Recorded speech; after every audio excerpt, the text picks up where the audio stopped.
नमस्कार। लक्ष्मी पूजन शुभ मुहूर्त हमारी इस खास पेशकश में आपका बहुत बहुत स्वागत है। दीपोत्सव, दीपावली का उत्सव, दिवाली का उत्सव हम सबके जीवन में खुशियां और रोशनी और प्रकाश भर देने वाला ये उत्सव, और इसमें जो लक्ष्मी पूजन है उसका एक अपना विशेष महत्व है।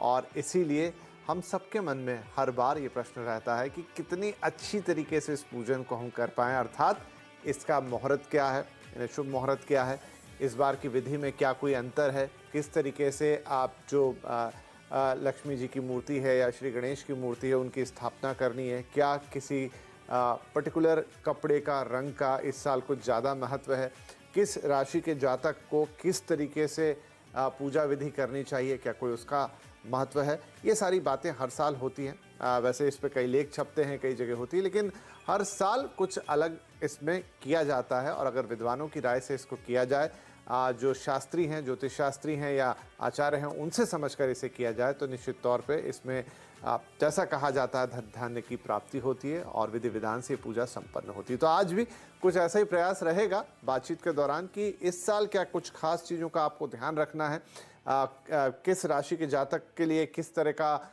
इसमें कुछ खास व्यवहार है, और क्या शुभ मुहूर्त है और कब से कब तक ये पूजा विधि होनी है और किन चीज़ों के साथ होनी है। चलिए तो बातचीत की शुरुआत करते हैं। हमारे साथ कुछ खास मेहमान जुड़ रहे हैं। हमारे साथ हैं वैदिक मंत्र गुरु आचार्य शैलेश तिवारी, वैदिक गुरु और ज्योतिषाचार्य आचार्य प्रद्युम्न और ज्योतिषाचार्य भावना शर्मा। आप सभी का बहुत बहुत स्वागत है। तो आचार्य तिवारी, हम आपसे शुरुआत करते हैं। सबसे पहले तो मैं ये जानना चाहूँगा कि इस साल जो लक्ष्मी पूजन का शुभ मुहूर्त है वो कितनी बजे से कितनी बजे तक है? हरे कृष्णा विपिन जी, धन्यवाद।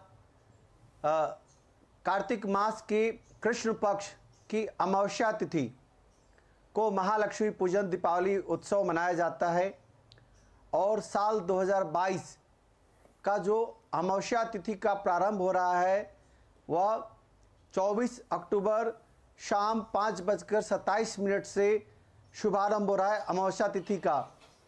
और यह अमावस्या तिथि जो है वह 25 अक्टूबर शाम 4:18 तक रहने वाला है। और इसी रात्रि में दीपावली का उत्सव मनाया जाएगा, दीपोत्सव मनाया जाएगा, महालक्ष्मी पूजन मनाया जाएगा। और सबसे श्रेष्ठ मुहूर्त जो है वह वृषभ लग्न का मुहूर्त है। और वृषभ लग्न का मुहूर्त जो है वह शाम 6:30 बजे के बाद से लेकर के और रात्रि 9 बजे के बीच का है। और वृषभ लग्न का जो विशेष मुहूर्त है, इसी मुहूर्त में महालक्ष्मी माता का पूजन करना श्रेष्ठकर होगा। महालक्ष्मी पूजन में विशेष रूप से श्री यंत्र की पूजा स्थापना की जाती है। महालक्ष्मी माता और गणेश जी का विशेष रूप से पूजन किया जाता है।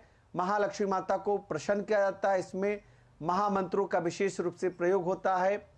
इस दीपावली पर चूंकि धनतेरस भी 2 दिन पड़ रहा है। धनतेरस 22 अक्टूबर शाम 6:02 से धनतेरस प्रारंभ हो रहा है और धनतेरस 23 अक्टूबर शाम 6:03 तक रहेगा।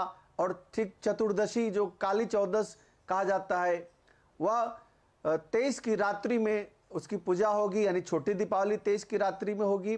दिन में धनतेरस का पूजा होगी और 24 को विशेष रूप से महालक्ष्मी पूजन होगा। चूँकि 25 तारीख को शाम को जो है वह सूर्य ग्रहण लग रहा है, इसलिए 24 की रात्रि विशेष रूप से दिवाली मनाई जाएगी पूरी दुनिया में। आचार्य श्री, बहुत उत्तम। तो वृषभ लग्न 6:30 से 9 बजे आप कह रहे हैं, सभी लग्नों में ये मुहूर्त ये सबसे उत्तम है। तो हमारे सभी दर्शकों ने इसे नोट कर लिया होगा। आचार्य प्रद्युम्न, अब ये तो है कि लग्न की बात हो गई, मुहूर्त की बात हो गई, लेकिन पूजा की विधि, पूजा की थाली, वो बड़ा इंपॉर्टेंस रहता है। उसमें आपको किन बातों का ध्यान रखना है? जी नमस्ते, सभी लोगों को मेरा प्रणाम। दिवाली की पूजन पे कुछ चीजों का विशेष रूप से आप सभी को ध्यान रखना चाहिए। सबसे पहली बात है कि दिवाली के पूजन के समय काले और नीले वस्त्र को बिल्कुल अवॉइड करें। काले और नीले कपड़े बिल्कुल भी पूजा के समय पे ना पहने। पूजा के अंदर लक्ष्मी जी और गणेश जी की प्रतिमा रखें। ठीक है, पूजा के समय 2 चीजों का आपको एक ऐसा उपाय बता देता हूं। अगर आप इस दिवाली पर करेंगे तो यकीन मानिए आपके घर में सुख, समृद्धि और वैभव बिल्कुल आएगा और आने वाले पूर्ण 1 साल तक आपको उसका फायदा भी मिलेगा कि आपके घर में पैसा टिकेगा। छोटा सा बहुत छोटा उपाय बताता हूं। अपने घर के अंदर बाजार से 15 गोमती चक्र ले आइएगा। 2 अलग-अलग लाल रंग की पोटली बना लीजिएगा। एक लाल रंग की पोटली के अंदर 11 गोमती चक्र डाल दीजिएगा और एक लाल रंग की पोटली के अंदर 5 गोमती चक्र डाल दीजिएगा। जो 5 गोमती चक्र की पोटली होगी, उसे अपने घर के द्वार के मेन गेट, जो आपका घर का मेन गेट है, उसके अंदर की साइड उसको बांध दीजिएगा।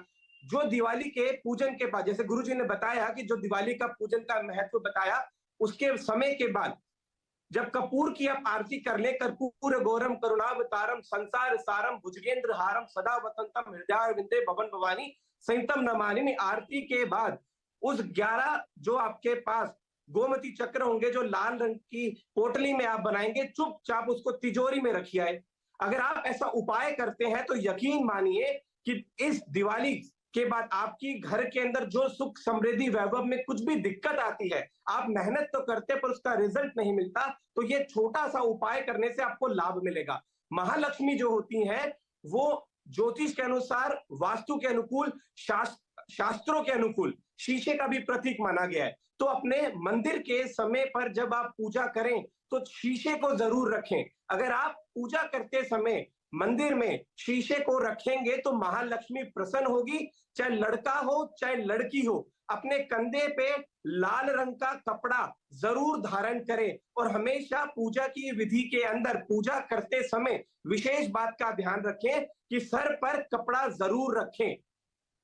जी चलिए, तो आचार्य श्री ने बता दिया खासतौर पे गोमती चक्र का किस तरीके से इस्तेमाल करना है। लाल पोटलियों में बांध के मेन गेट पे लगाना है, अपनी तिजोरी में रखना है। और खासतौर पे ये उपाय आपको उन जजमानों के लिए जहां पर उन्हें लगता है कि खर्चा उनसे कंट्रोल नहीं होता है, तो लक्ष्मी आएंगी भी और टिकेंगी भी। आचार्य भावना शर्मा, आप ये बताएं, जैसे मैंने कहा कि पूजा की थाली में जब अरेंजमेंट करते हैं तो अब आजकल तो क्या रेडीमेड पैकेट आते हैं, तो हम वो खोल खोल के रख देते हैं। बहुत सारे लोग तो समझते भी नहीं है कि वो लाल चीज क्या है कि पीली चीज क्या है। अबीर गुलाल के आगे और भी उसमें कई चीजें होती हैं। क्या कुछ खास चीजों का विशेष महत्व है जो आपकी उस थाली में होने ही चाहिए? जी देखिए, हमारे अगर हम हिंदू धर्म की बात करें, हिंदू शास्त्रों में जो बताया गया है कि षोडोपचार से पूजन किया जाना चाहिए। अब उसमें षोडोपचार का मतलब ये है कि 16 तरह की विधि, जिस तरह से जब आप देवी देवताओं का आवाहन करते हैं, क्योंकि आप देखिए अगर हम वास्तु के अनुसार देखें तो घर का उत्तर पूर्व की दिशा, जिसे ईशान कोण कहा जाता है, सबसे पहली बात तो वहाँ पर आप लाल आसन बिछा लीजिए। उसके बाद क्योंकि माँ लक्ष्मी का पूजन दीपावली के दिन श्रेष्ठ होता है, भगवान गणेश का पूजन क्योंकि सर्वप्रथम किया जाता है, उनको आप विराजमान ज़रूर करें, माँ लक्ष्मी को आप विराजमान ज़रूर करें और श्री यंत्र की स्थापना ज़रूर की जानी चाहिए इस दिन।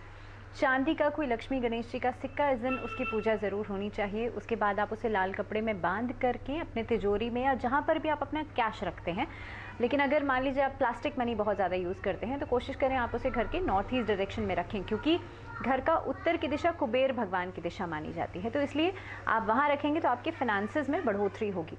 अब आपने कहा कि कौन कौन सी चीज़ों का इस्तेमाल किया जाना चाहिए, तो मैं स्टेप बाय स्टेप बता रही हूँ आपको कि जिस तरह से षोडोपचार से पूजन बताया गया है, तो जब आप आवाहन करते हैं उसके बाद धूप दीप नैवेद्य फल फूल, ये सारी चीज़ों का जो आप अर्पित हैं वो सभी देवी देवताओं को करते हैं। अब इस दिन पे, यानी कि दीपावली का दिन जो होता है, ये सबसे ज़्यादा खास दिन होता है। इस दिन जब आप माँ लक्ष्मी का पूजन करते हैं, क्योंकि माँ लक्ष्मी को चंचला कहा जाता है, वो अगर आप उन्हें अकेले अपने घर में ठहराने की कोशिश करेंगे तो शायद वो चंचल हैं, वो आपके घर में स्थिर अवस्था में नहीं रहेंगी। और हम तो यही चाहते हैं ना कि माँ लक्ष्मी का पूजन इसीलिए हो ताकि वो प्रसन्न हो। तो इसीलिए भगवान विष्णु, जिनकी वो पत्नी है, जिनकी वो अर्धांगिनी है, उनके साथ जब आप उन्हें पूजते हैं और इस मंत्र को सुन लीजिए, ओम महालक्ष्मे च विद्महे विष्णु पत्नी च धीमहि तन्नो लक्ष्मी प्रचोदयात्, यानी कि सर्वप्रथम आपको भगवान गणेश का पूजन करना है।